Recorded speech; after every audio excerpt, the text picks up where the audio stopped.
Hello friends, welcome back to the YouTube channel dictation club. आज का dictation 16 April 2025 को जो ग्रेड डी का एसएससी स्टेनोग्राफर का स्किल टेस्ट हुआ है उसमें बोला गया है, जिसको आप देखकर अपनी गलतियां मिला सकते हैं। इसकी पीडीएफ आपको टेलीग्राम में मिल जाएगी, जिसके लिंक नीचे डिस्क्रिप्शन बॉक्स में मिल जाएगी। इसमें आप अपनी गलतियां मिलाएं और देखें कि कितनी गलतियां हो रही है। तो ज़्यादा समय ना लेते हुए डिक्टेशन स्टार्ट करते हैं 5 सेकंड के बाद।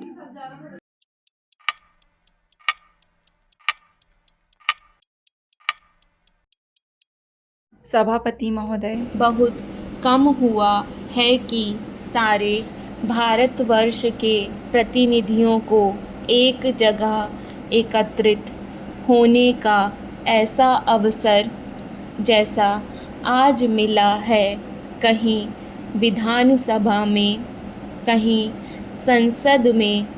कहने को तो आज भारत के ही हम सब प्रतिनिधि हैं, लेकिन जो विशाल प्रतिनिधित्व आज मैं अपने सामने देख रहा हूँ, जिसमें जीवन का एक स्पंदन सारे भारत के हृदय की धड़कन है, वह मैं देख रहा हूँ। शायद अन्यत्र ऐसा दृश्य नहीं मिलता। इसीलिए आप सबको फिर एक बार मैं हृदय से कहना चाहता हूँ कि यह साक्षात्कार आपका और हमारा हो रहा है। यह एक नए इतिहास की नींव डालता है। यह एक नए इतिहास का प्रतीक है।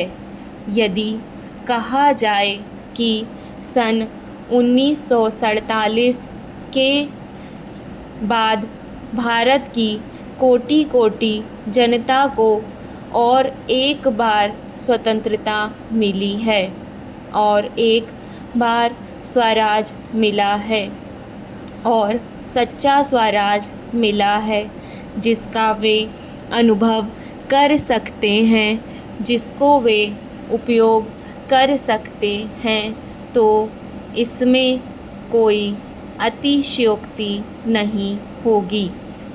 हमारे संविधान में हमारे संविधान बनाने वालों ने अनुभव किया था कि खाली संसद बनने से और विधान सभाओं के बनने से हमारा स्वराज्य पूरा नहीं हो सकता। हमारे स्वराज का ढांचा, हमारी संसद का ढांचा पूरा नहीं होता, लेकिन उनके पास समय नहीं था। उनको 4 वर्ष में संविधान बनाना था, इसलिए उन्होंने उसको बनाया।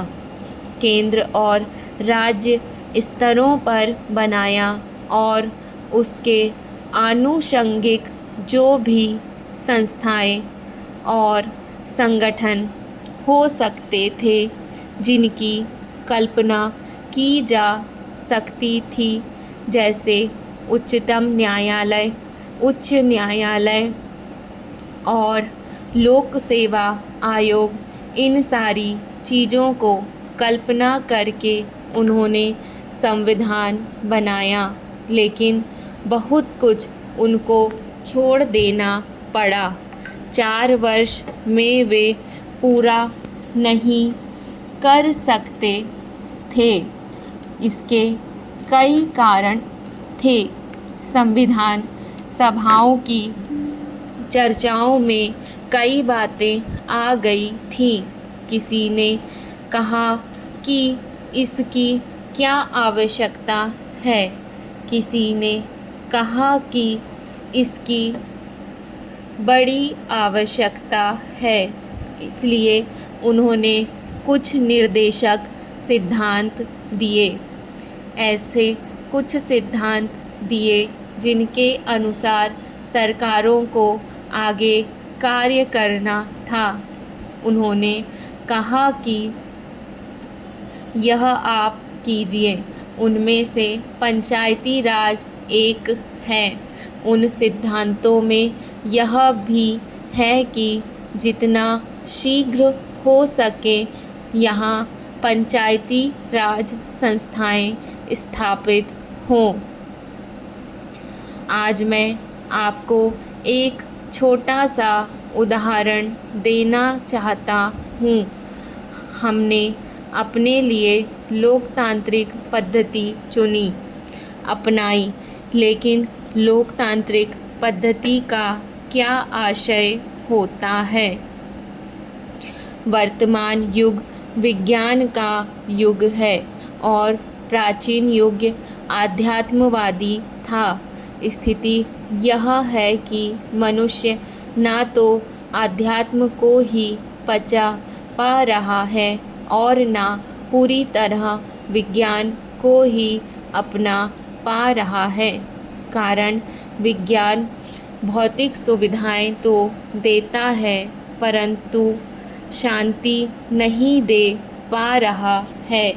जहाँ तक आध्यात्म का प्रश्न है उससे शांति तो मिलती है पर जीवन समय से पीछे छूट जाता है। आज आवश्यकता इस बात की है कि दोनों में सामंजस्य हो जो हो नहीं पा रहा है। यही कारण है कि मनुष्य और उससे निर्मित समाज उस मध्य पौराणिक चरित्र त्रिशंकु की हालत में हो गया है जो ना तो स्वर्ग ही पा सका और ना धरती पर ही लौट सका।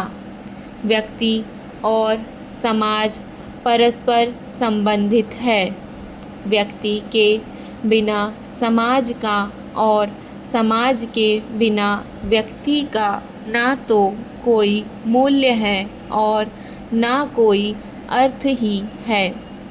व्यक्ति रहित समाज एक शून्य की तरह होता है जहाँ मौत के सन्नाटे के अलावा और कुछ भी नहीं है। यही स्थिति व्यक्ति की है। यदि वह समाज से कट जाता है तो वह समाज कंटक और आत्महंता बन जाता है। स्पष्ट शब्दों में व्यक्ति को समाज की और समाज को व्यक्ति की आवश्यकता पड़ती है। ये दोनों ही एक दूसरे के बिना व्यर्थ, निसार और अर्थहीन होकर समाजघाती व आत्महंता स्थितियों को विकसित करते हैं।